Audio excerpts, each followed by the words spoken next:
Buenos nachos, amigos. And welcome to Record Breakers, a music podcast where a group of friends gather together to share music with each other, an album at a time. It's like a little book club for music. I'm PD Rave, and I'm feeling the synth wave goodness. I don't know. That makes sense. Here with me is my team, my squad, my crew, my people who tolerate me. We've got David. Hi, everybody. I'm David, and while I may never forgive LMFAO for party rocking, I do know that Ohana means family. Mm-hmm. We've got Drew. How do I flip and follow that? What? I was not ready for a speech. And we've got Brett. Welcome back, Drew. Glad to have you back. Also, isn't LMFAO like another fine product of Michigan? Well, I know their uncle is. Their uncle is Michigan. Yes, Mr. Michigan. Well, Frank Dave's Motor City. Michigan. Yeah. Yeah, well, That's sorry, Frank Motown. Yes. I don't actually know their There uncle. you go. But I know he's the Motown guy. Also, Zubaz. The Motown guy. There was just one Motown guy. No, he's Only one guy. guy. Steve knows who I'm talking about. He's that guy. I'm just going to leave you hanging. Because I don't want to The take the Four time to Tops Google. and the Temptations on one dude. It was one dude in that band. 4 people. Yeah, that bass My guitar Pistons. got played by everyone and no one.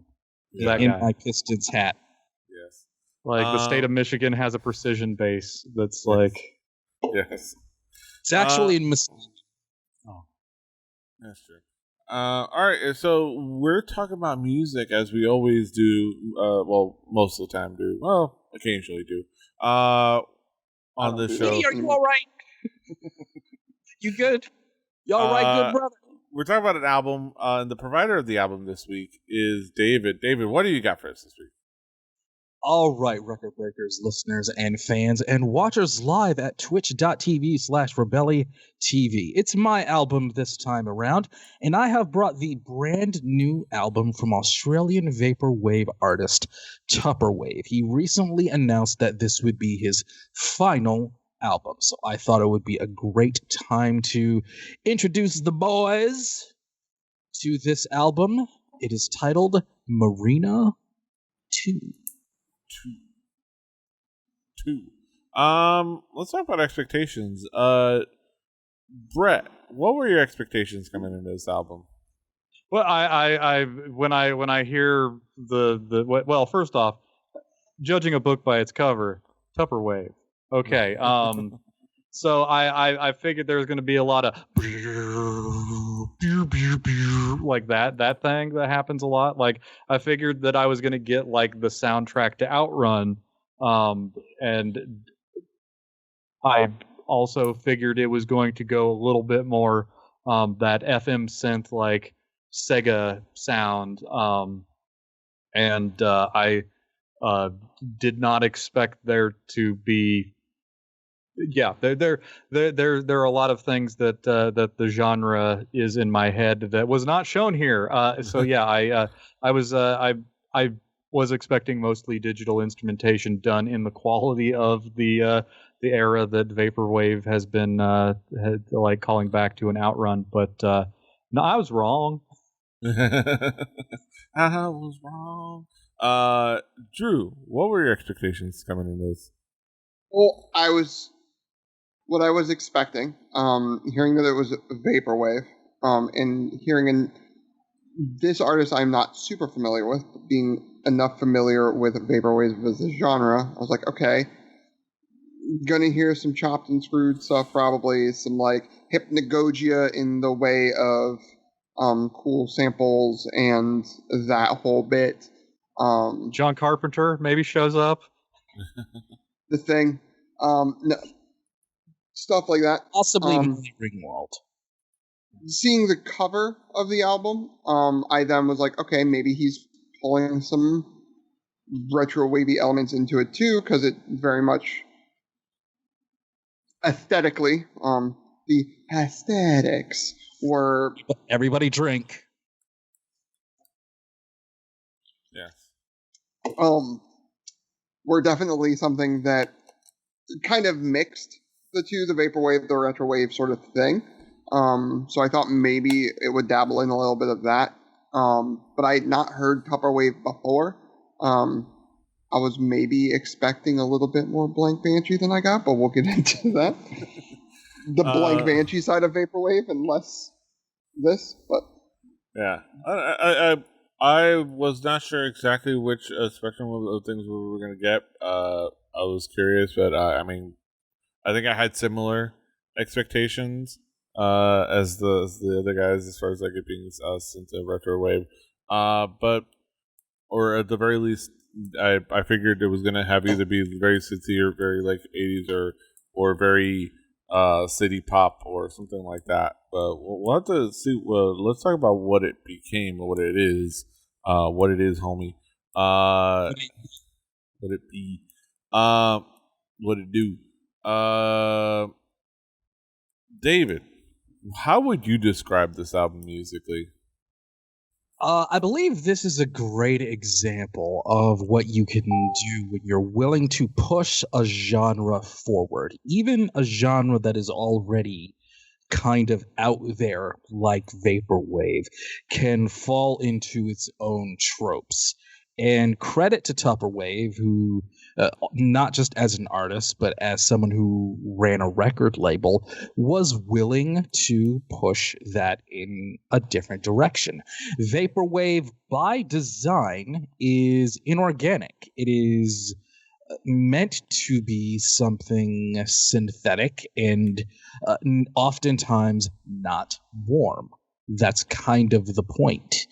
But Tupperwave does something in a very skilled way as a producer, that he takes Vaporwave, which again is inorganic, and makes it sound very much like it could have been played right in front of you. There are instruments or exceptionally good facsimiles of instruments all over this album. And just as a vibe, there's the other word, it is an enjoyable experience from start to finish. It is not exactly adrenaline friendly.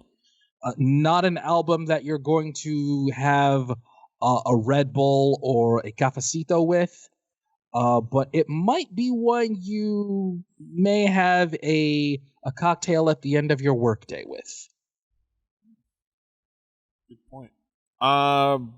Brett, how would you describe this album musically?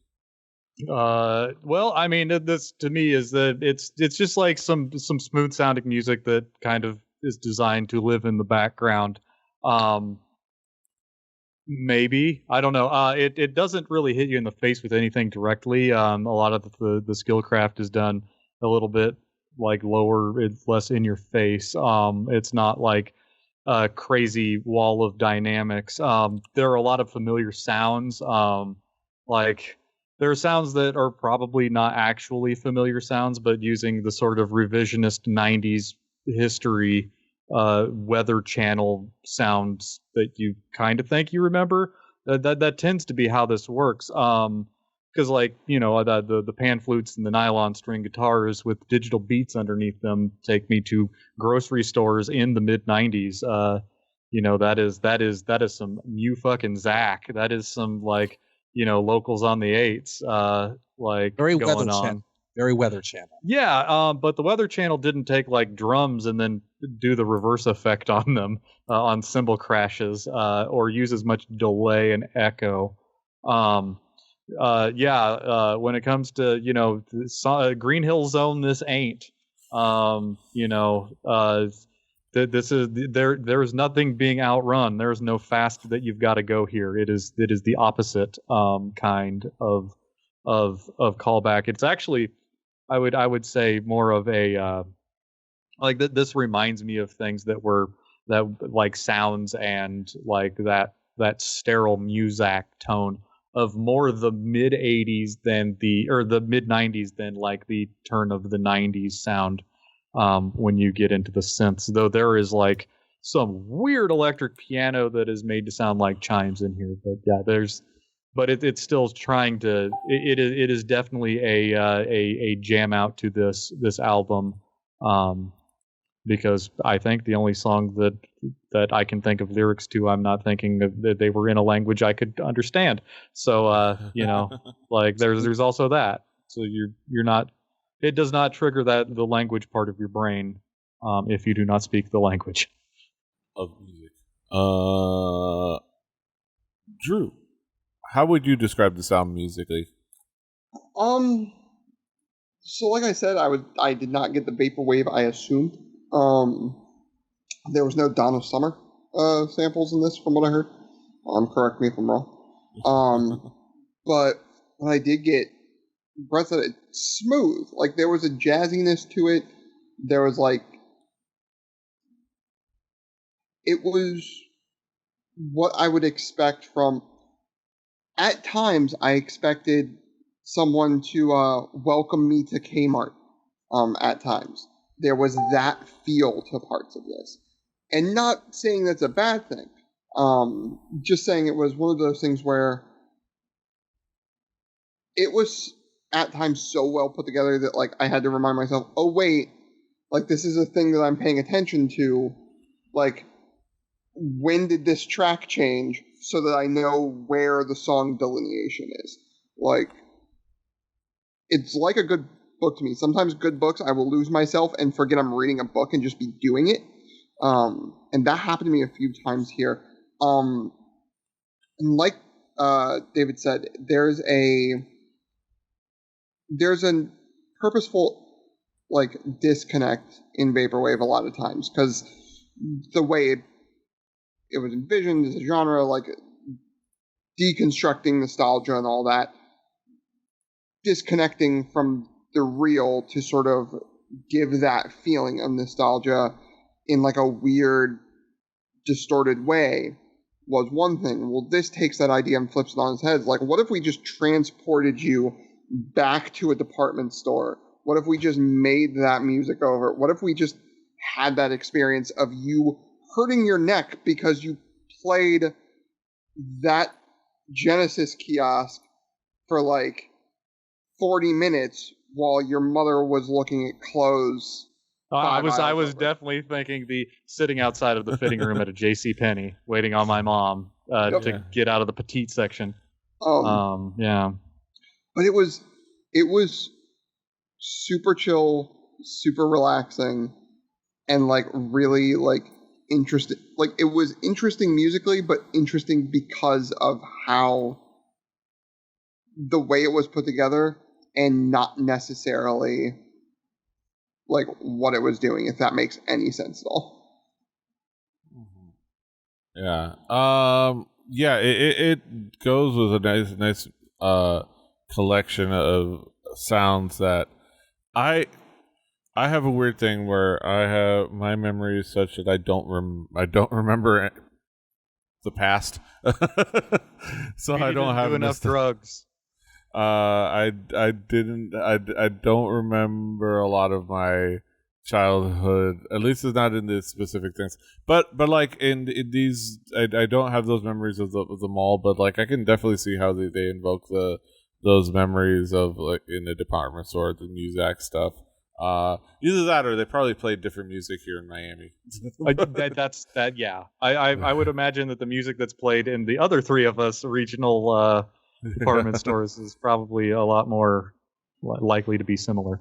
So it's but it's interesting to kind of like transport yourself to that sound, and it's those collections of sounds, and those collections of samples, and it's recreating that music faithfully. It's an interesting kind of like an experience to kind of observe. But then there's certain elements that they sneak in that are certainly a little bit more modern, but most of them like it's the little like there's some disco sounds, there's some horns Some very like sampled horns here and there, which it was fun. And it is the biggest element of this is the element of relaxation, like chilling and relaxing, chilling out, relaxing, and cool. 90s. You know, I think that's going to be the biggest of the theme elements. It's like how like vibe-ish it is, in a sense. You know, like it is a mood, in a sense. But let's talk about some of the key tracks. Let's, David, what would be some of the key tracks that you would zero in on? Sorry, Drew. I'm gonna do the thing. Purple Sky, the opener. I absolutely love this. It was really terrific. Just the main hook of the song really settled you down and settled you in and just let you realize, okay, this is what this album is going for, and you can enjoy it. And Drew, you made a great point about how sometimes you can lose yourself in the track listings and where songs begin and end. And I think that in some ways, the transition from Purple Sky to Paradise Point, the second track, does that really well. You can just kind of drift with this album. Obscura. Oh man, the lead saxophone in this song. Yes, I'm mentioning the lead saxophone again. Don't at me.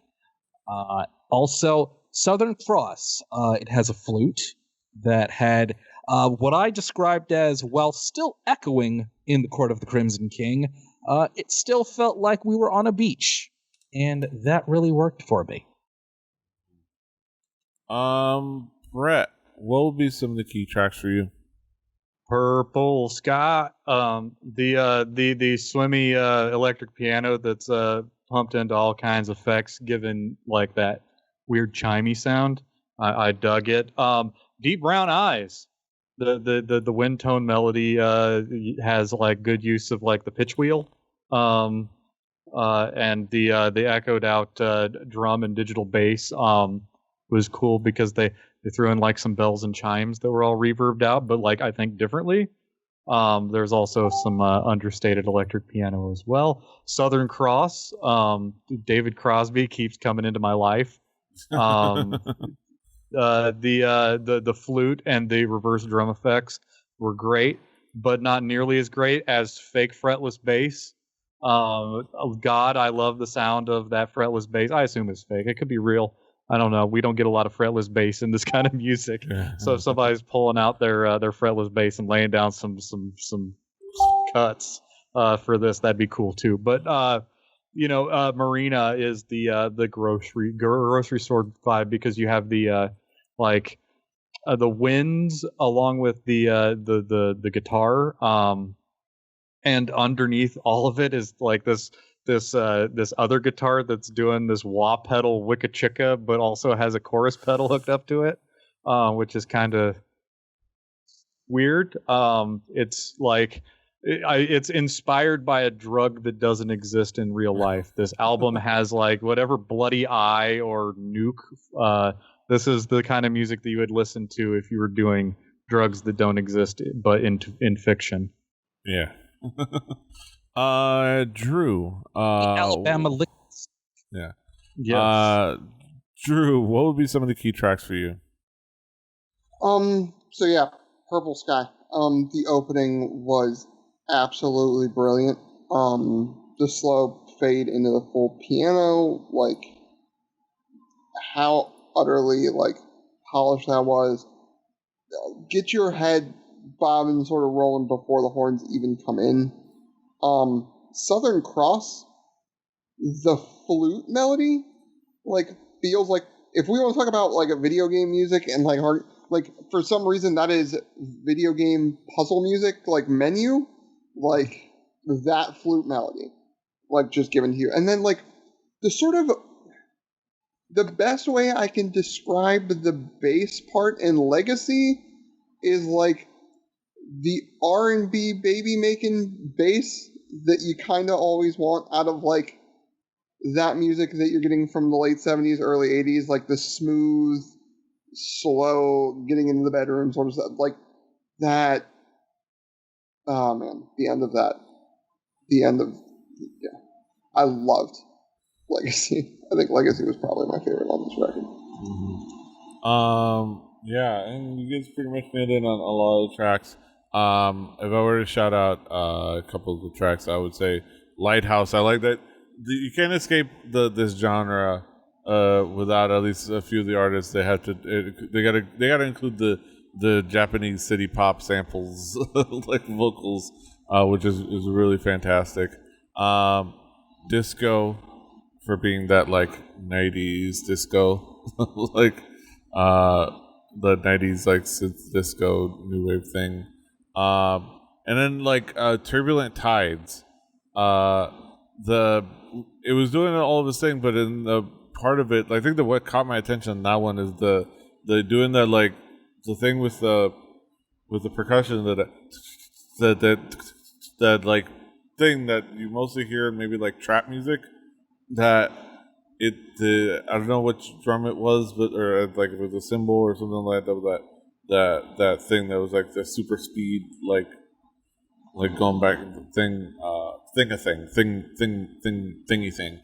thing. Yeah. Let me hear you say way ho. Yeah. But that like I don't know how to recreate it.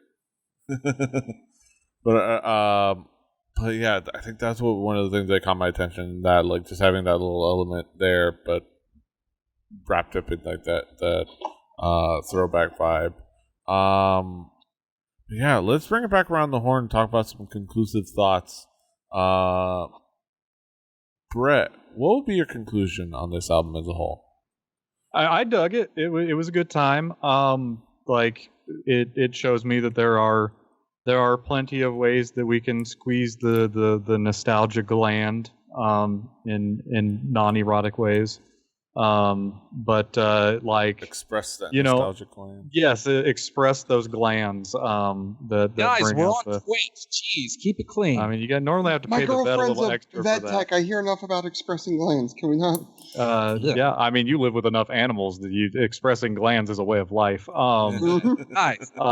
But no, like I have a feeling like we're either there's going to be another like schism or another layer added onto this like throwback sound, or it might be at the end of its dubstep rope. But I'm glad that we're finding things that are different enough that I'm like, oh, that makes me not think of horror movies from the 80s. That makes me think of not Sega video games or house music. That there's a weird disco song on here, so it's cool. And I'm this looks like it's if not the end of the genre, it's the end of this guy's time making music in this genre. So it's noteworthy for the curiosity anyway. But I had a good time with it. Drew, what would be your conclusion on this album? This is so.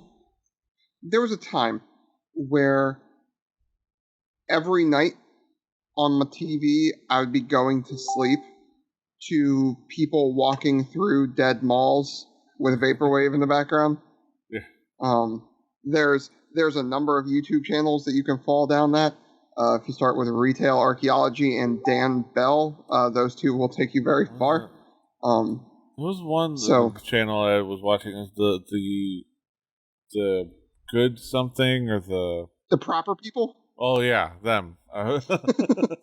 Yep, they do more Urban X stuff like those. Dan Bell and Retail Archaeology are specifically dead malls and specifically have tons of Vaporwave and Retrowave and all that good stuff.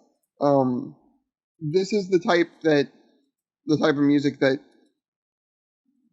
would be like super used, and I love it for it.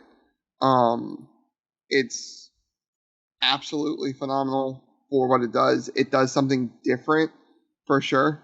Again, if you're coming into this thinking Vaporwave, oh yeah, that's that music where they take old songs and they sort of like stretch it out, like add weird effects and like make it so it sounds almost through a tin can on purpose, but it's like an old song you've already heard. There's more than that out there. There's more than Macintosh Plus.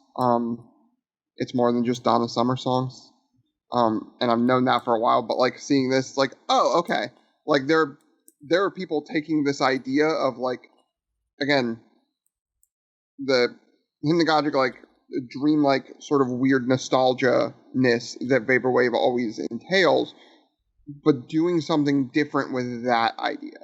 And maybe a little bit it loses the weird look at consumerism, but I think that's okay. Yeah. Are you going to hear this always... music at on a Salty Bet match? No, you're not. But that's not what they're trying to do here. No.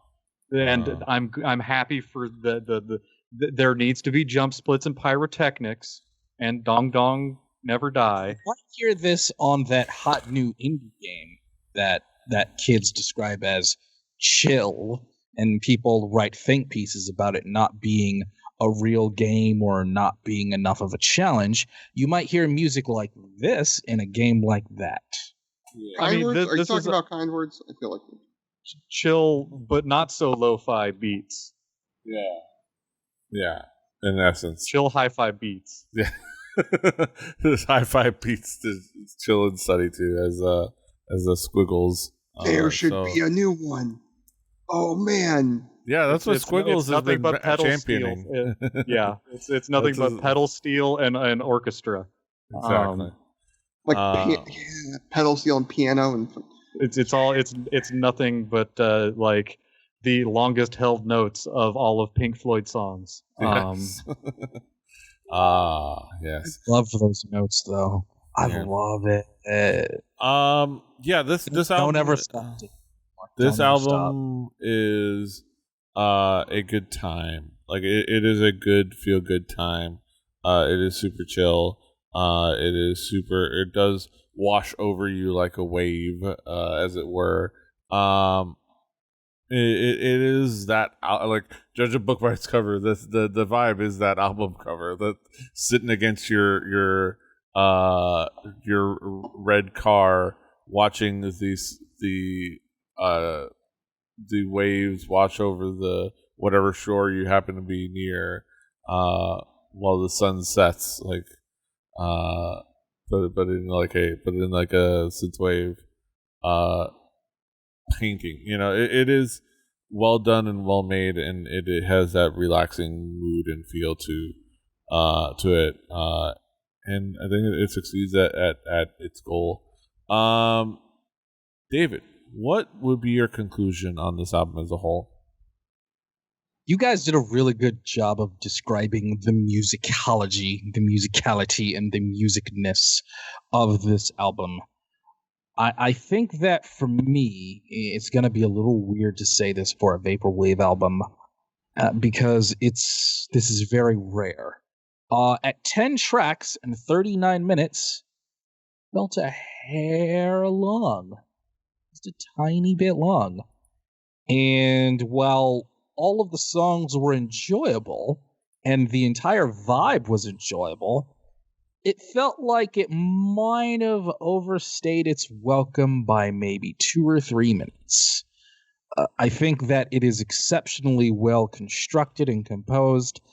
I love that Tupperwave was willing to take something that he was a part in creating and stretching it and twisting it, and I love when artists are willing to do that with what they create. They take what they create and do different things with it, and they move out of the conventions that maybe the uninitiated stereotypically believe about what they're doing. Tupperwave does a really good job of that, even if it is maybe a couple of minutes too long. I would not take away any track. I'd maybe say of a 10-track album, all of the tracks are good, but maybe listening to 2 or 3 at a time as opposed to an entire album would be the way to go.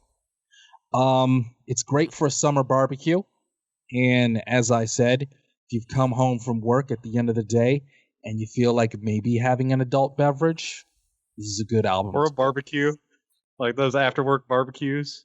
Yeah. Space Ghost, proponent of barbecues. I'm down. If you're cool with your coworkers like that, okay, all right. A solo barbecue, the smoking for one. Yeah, that's true too. But yeah, it might be a tad bit lengthy, just a tad. Yeah, those are our thoughts on Tupperwave's Marina II. Now we get to the main event of the evening. We get to the moment we've all been waiting for. The haiku reviews. Where we sum it all up in poetic form. Give it the old 575. Let's get down to the nitty gritty. Haiku numero uno. Brett, what is your haiku? Familiar sounds put together in new ways, a groovy escape. Mm-hmm. Drew, what is your haiku? Way too cool for school. Smooth, jazzy, relaxing jams. With some hefty funk. Mm-hmm. My haiku. Decidedly chill, with plenty of feel-good vibes. Waves wash over you. And last but not least, David, what is your haiku? Thank you, Tupperwave. Pushed a weird genre forward. Ride the wave on out. Yep. Those are our thoughts on Tupperwave's great send-off, Marina II. Go check it out on our Spotify playlist. And if you like it, go check out their Bandcamp. Check them out on Bandcamp. You can buy the album digitally. You pay what you want, name your price, as it's common in Bandcamp. The vaporroom.bandcamp.com. So you can see like a lot of the music is going to be there as well. So go support directly. Go find Vape Nash and support talented artists directly. If you are sub-ohm your way over. Yeah. So go check that out. Yeah. On that Spotify playlist will be next week's record, presumably. And that is provided by Brett. Brett, what have you got for us next week? We're going to take a quick little trip back in time to operatic singing and synthesizers, but in a different way, because I have not visited this in forever. We're going to see the debut album by The Killers, Hot Fuss. So I look forward to this discussion next week. Throwback. But that'll be next week. I was in high school when this came out. Okay, just go for it. Yes. But that'll be next week, and this is this week. And I look forward to that and come to reckoning with whether I truly hate the Killers. Oh, you're not the only one who on this show that's going to come to terms with that. Yeah. I don't think I've ever. Yeah. Petey said the same thing. I've never heard that album. But yeah, I know the Killers. Yeah, you were alive. Yeah.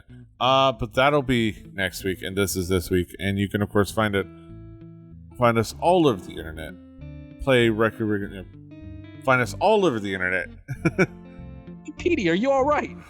I'm never all right. Patrick That's is at captain. the Swagger. Yeah. Brandon is at King Kaz. Yes. David is at Call Me DJM. Drew is at X4X. Brett is at HibbyRibbert, HIBBITYBIBBARD. I'm at PD Riv. The show's at 4 Record Breakers. That's the number 4 Record Breakers. RecordBreakersPodcast.com, RecordBreakersPodcast@gmail.com, Rebelli.net for this and other shows. Rebelli TV on YouTube and on Twitch.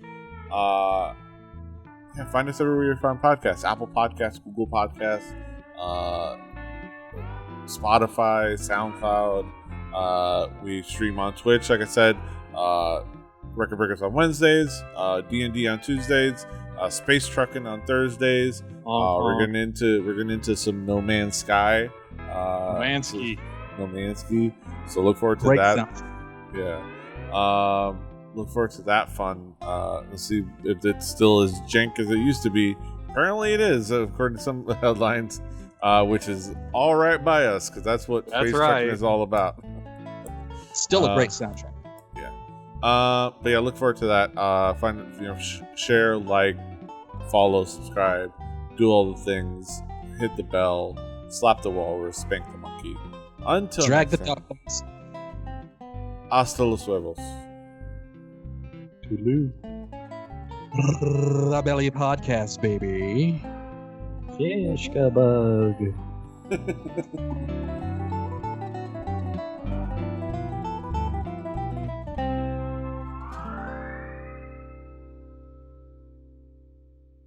Diamond Club hopes you have enjoyed this program.